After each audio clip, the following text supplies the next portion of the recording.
Muito boa noite a todos, amigos queridos da Sociedade Espírita. É um prazer estar mais uma vez com os irmãos. E como é de praxe, assim, gostaríamos de convidar os irmãos a acompanhar numa prece de abertura que vai dar início aos nossos trabalhos. Pai amado, elevamos o pensamento a Ti na busca da comunhão, de sentimentos, de ações, de paz, para que possamos, inspirados pelos mentores amigos, podermos dialogar, conversar acerca dos temas que envolvem a doutrina dos Espíritos. Ilumina-nos, Pai, a todos, para que essa semente de luz multiplique em nossos corações e mentes. Gratos pela oportunidade recebida, pedimos a autorização de darmos por iniciada nossa conversa da noite de hoje. Que assim seja. Então, meus amigos queridos, é um prazer, uma vez mais, poder estar com os irmãos, falando um pouquinho acerca da doutrina espírita, para esses amigos tão queridos, tão estimados, agora dentro desse ambiente virtual. Bom, a solicitação da nossa conversa de hoje, feita pela Cássia, foi em cima desta obra, As Perguntas de Jesus, de Felipe Mascarenhas, editada pela Fergs, nossos irmãos, amigos que participam do Clube do Livro Espírita, receberam esta obra alguns meses atrás. E é uma obra muito feliz do nosso amigo Felipe Mascarenhas, conhecido por alguns confrades, pelo programa Sexta Literária, que ocorre nas plataformas virtuais da Fergs, onde, junto com o nosso companheiro Vinícius Lousada, bastante amigo da nossa União Municipal Espírita, vem bastante a Santiago, um multiplicador da Fergs, bastante atuante, apresentam esse programa Sexta Literária, onde comentam alguma obra espírita, trazendo o autor da obra ou algum colega estudioso que conheça, né, de forma profunda a obra que está sendo comentada. Pois Felipe Mascarenhas escreveu essa obra, As Perguntas de Jesus, onde ele seleciona perguntas que Jesus fez, né, e nos traz belos textos, né, uma pergunta em cada capítulo, muito interessante para reflexão, para as doutrinárias, para a meditação, para o Evangelho no Lar. Né? Então, nós mais que recomendamos esta obra da nossa Federação Espírita do Rio Grande do Sul. Nos cabe hoje comentar o capítulo 3, que tem como título O que buscais? E é um comentário que Felipe vai fazer em cima de um trecho de alguns versículos do Evangelho de João. No dia seguinte, novamente, João, com 2 dos seus discípulos, estava de pé ali. Ao ver Jesus circulando, diz: Eis o Cordeiro de Deus. Os seus 2 discípulos ouviram-no falando e seguiram a Jesus. Jesus, voltando-se e vendo que eles o seguiam, diz-lhe: Que buscais? Bom, antes vamos contextualizar um pouquinho. O Evangelho é de João. Qual João? João Evangelista, o mais jovem dos discípulos, dos apóstolos de Jesus, né? E o mais longevo, né, dos seus discípulos, dos seus apóstolos. Né? Escreveu o seu Evangelho, o Evangelho de João, né? E também o Apocalipse, tá? Na ilha de Patmos. Né? Foi um grande multiplicador, um grande pregador, um grande difusor do cristianismo. Mas esses discípulos, né? Não eram discípulos ainda do jovem João, que não tinha seguidores. Estamos falando de João Batista. Então, o evangelho é de João Evangelista, mas o João a que se refere essa passagem é João Batista. Então, nós temos dois Joões, e às vezes costumam causar alguma confusão a quem que está sendo referido, de quem que se fala. Então, o texto é de João Evangelista, né, o mais amado, né, o bem amado de Jesus, né, um apóstolo pelo qual Jesus nutria grande afeição, mas a quem se refere o texto é de João Batista, que era um pregador judeu, contemporâneo de Jesus, muito influente à sua época, que vai pregar nos desertos e trazer, levar para ouvir a sua palavra, para seguir os seus ensinamentos, os judeus e também alguns não judeus. João Batista vem a ser, de certa forma, parente de Jesus.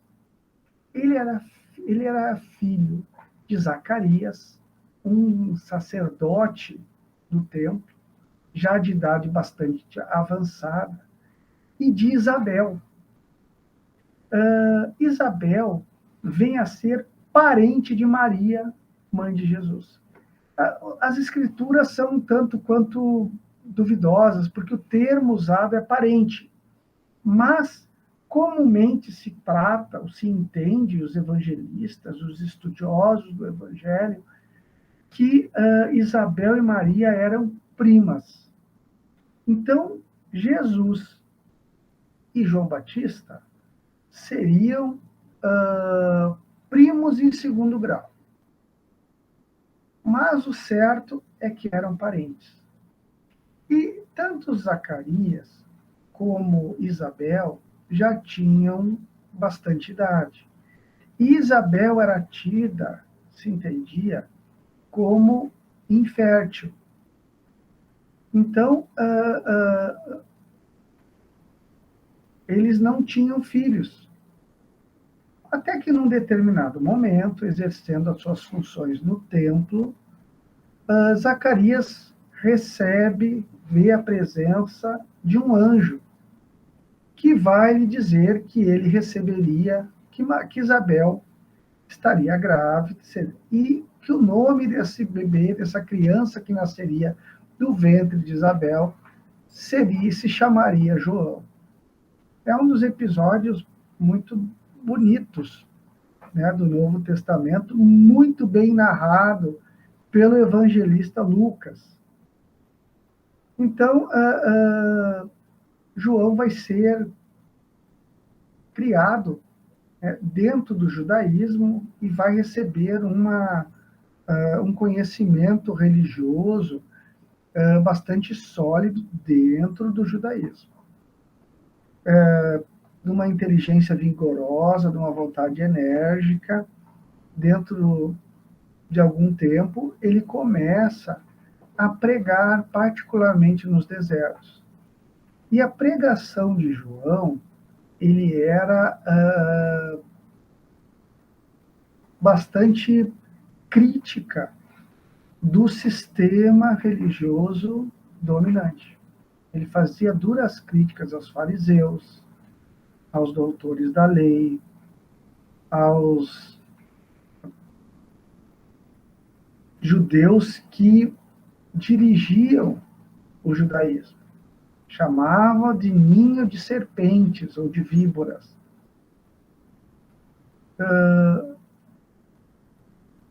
O pensamento de João, a ideia de João, era de que não bastava você ser judeu, não bastava você ser descendente de Abraão para automaticamente estar salvo no reino dos céus, como muito se acreditava antigamente. Né? Era necessário um arrependimento e uma transformação. A palavra arrependimento é muito forte dentro da pregação de João, que também defendia uma vida sem exageros, sem excessos, se abstendo do álcool, uma alimentação frugal, um vestuário modesto. E ele anunciava, né, que o reino dos céus estava próximo e que o Messias iria chegar. Quando Jesus inicia a sua pregação, João Batista anuncia aos seus seguidores que Jesus era o escolhido. Jesus era o ungido. Jesus era o Messias. Jesus era Yahvé. Então, por isso, João Batista é visto como precursor, é visto como aquele que preparou o caminho para Jesus. Então, quando Jesus inicia a sua pregação, João Batista identifica Jesus como o escolhido e orienta os seus seguidores para que eles seguissem Jesus. Mas essa orientação de João Batista não se deu de forma automática. Muitos seguidores, né, não viam Jesus com bons olhos, presos a alguns dogmas, alguns comportamentos, e com grande simpatia pela disciplina, pela rigidez, pela força, no sentido rude com que João Batista pregava, e viam um Jesus alegre, um Jesus doce, um Jesus que tomava vinho, que não tinha tabus alimentares, que andava com prostitutas, que andava com publicanos. Muitos seguidores de João não viam com bons olhos esse Jesus. Então, João faz um convencimento em muitos momentos, né? Porque havia muito receio por parte do evangelista que, após a sua partida, a sua morte, ele ficasse sendo alvo de adoração em detrimento do verdadeiro Messias, do Cordeiro de Deus, como ele fala.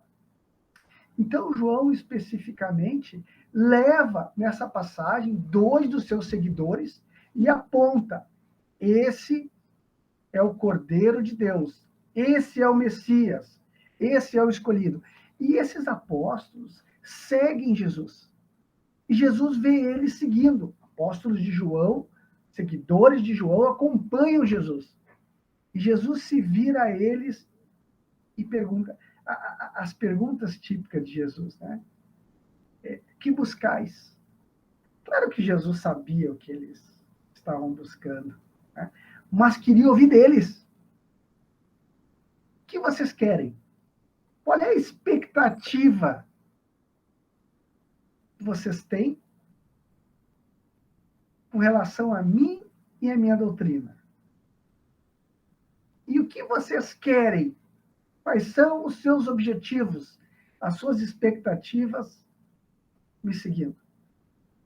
E como o Evangelho, as passagens do Evangelho são repletas de um simbolismo e são feitas para ser usada no nosso dia a dia, né? A gente também nos serve essa pergunta no nosso contato com Jesus, na nossa busca do Mestre, agora por meio da doutrina espírita. O que nós buscamos com a doutrina espírita? O que nós queremos? Por que chegamos à doutrina espírita? O que nos trouxe aqui? Então, Felipe Mascarenhas faz essa construção, esse resgate histórico, e nos coloca, nesse momento, nessa pergunta para que nós reflitamos. Muitos de nós chegou à doutrina espírita por diversos caminhos, por uma perda, pela dor, por uma dificuldade. Outros por uma curiosidade. Então, inicialmente, o que queremos da doutrina? Uma explicação de diversas situações, de diversos contextos da vida, da dor, da morte, do sofrimento, da doença. E buscamos na doutrina um entendimento, um aprofundamento, uma explicação, um consolo. Então, inicialmente, né, a busca é pelo conhecimento, que balsamiza, que suaviza as dores. Mas depois de algum momento que permanecemos na doutrina, que passamos aquela fase do consolo, do analgésico, do bálsamo, e ainda permanecemos na doutrina, porque para muitos irmãos essa fase inicial é suficiente ao seu momento.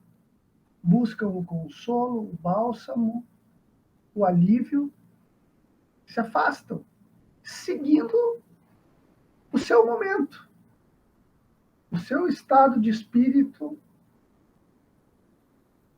o seu momento atual.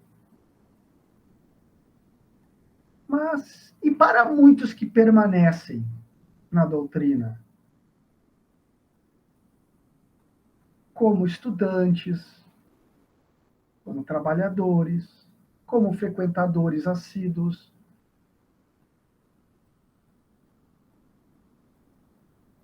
o que buscamos? O que queremos?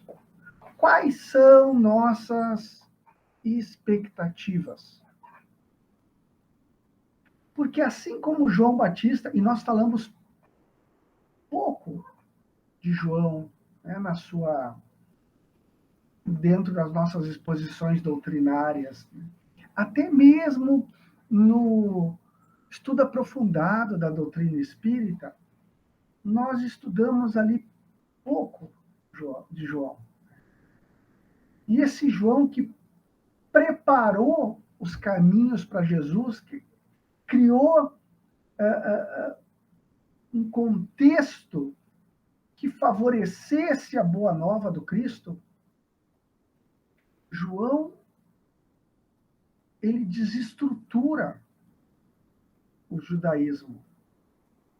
Ele questiona vários dogmas e várias situações que eram reproduzidas de forma automática e refletidas e eram equivocadas. Quando ele questiona todo o modo de operar, de prática religiosa do judeu, o que é isso? Por que é assim? Porque esse ritual sem um arrependimento sincero, sem uma mudança, João desconstrói as certezas de muitos para que Jesus possa iluminar e esclarecer com a sua doutrina, com o seu conhecimento, com o seu saber. Em muitos instantes, em muitos momentos da nossa vida, outros Joões desconstruíram algumas certezas que tínhamos por outras concepções religiosas ou pelo próprio materialismo. E vendo alguns paradigmas desmoronarem, nós nos voltamos para a doutrina espírita. E a doutrina espírita, com a sua ciência, com a sua filosofia, com a sua religiosidade, nos ilumina, nos dando um novo olhar uma nova visão de mundo, calcada na educação moral do espírito, na evolução, fazendo com que enxerguemos Deus, a vida, a imortalidade da alma, a pluralidade das existências de uma forma diferente e profunda. Mas feita essa desconstrução e essa reconstrução, fica a pergunta: o que queremos da doutrina espírita? Quais são nossos objetivos? Será que estamos reproduzindo alguns velhos condicionamentos de outras escolas espirituais, de outras crenças, de outras religiões? O que eu quero? Uma situação favorável nessa vida? Receber prêmios e recompensas materiais por seguir a doutrina dos espíritos? Ou quero uma situação feliz e privilegiada no além, na vida espiritual?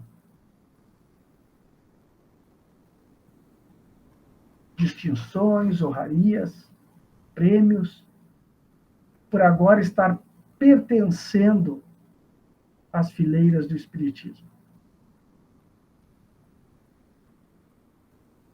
Será que ainda trago essas velhas expectativas,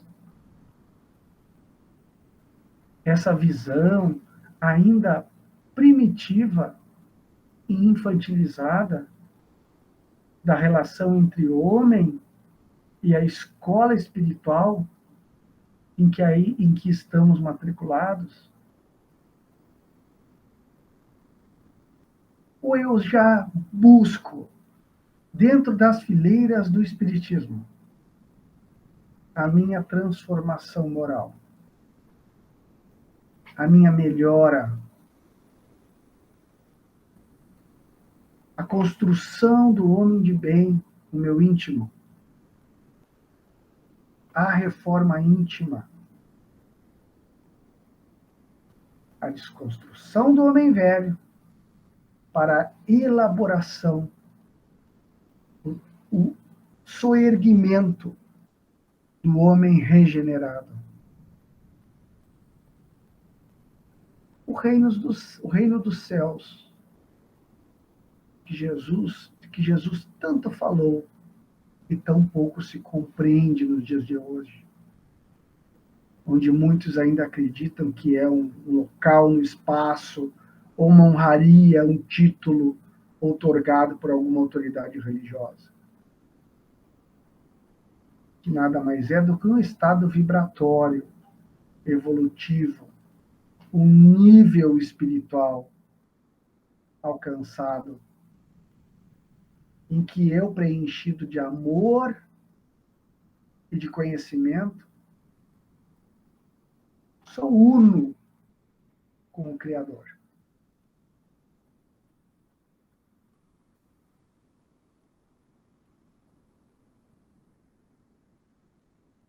Porque é muito importante e muito pouco refletido quais são os nossos objetivos. O que queremos quando nos matriculamos nessa escola chamada doutrina espírita.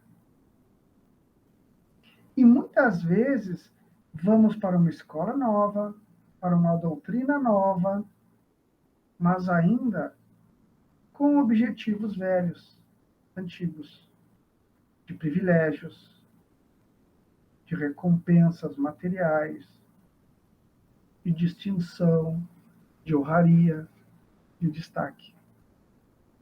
Quando a doutrina espírita vem nos oferecer trabalho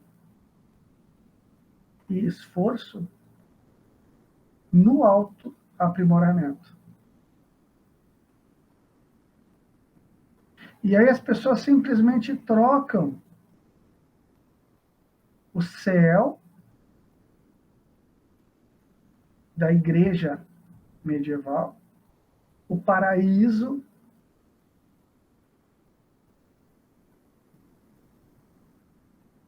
por nosso lar, outra colônia espiritual. Buscando simplesmente merecer ir para um lugar bom após o desencarne, simplesmente porque se dizia espírita, frequentava uma casa espírita, ou se entendia matriculado nesse movimento chamado doutrina espírita.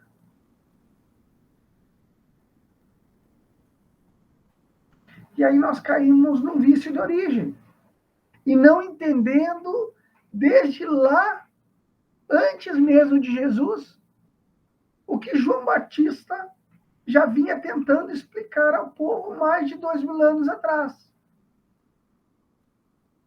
Não basta ser judeu, não basta se dizer filho, descendente de Abraão. Há que ter arrependimento e transformação.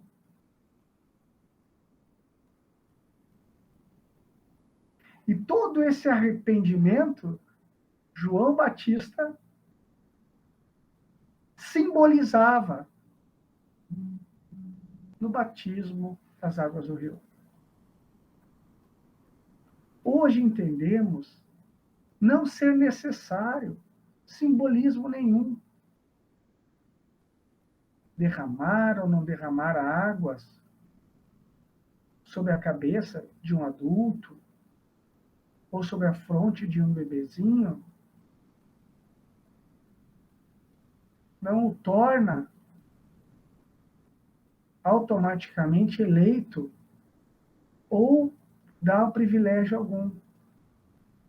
João Batista usava pela simbologia ser importante para o homem da época.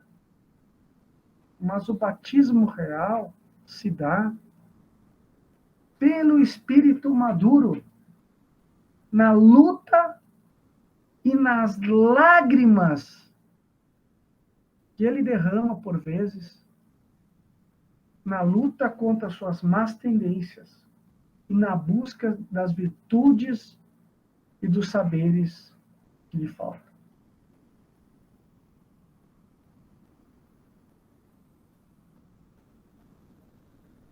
Na vontade e no esforço de se transformar moralmente, de se melhorar, evoluir espiritualmente. Nisso, quando buscamos essa melhoria, essa transformação moral, esse progresso, essa evolução, a doutrina espírita tem importantes e poderosas ferramentas para nos ajudar nesse processo.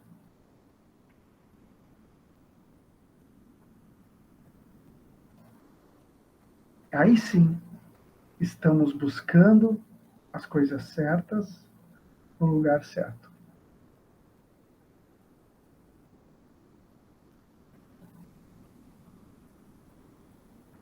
Porque é um dos objetivos principais da doutrina espírita é a transformação moral do homem. A transformação moral do homem.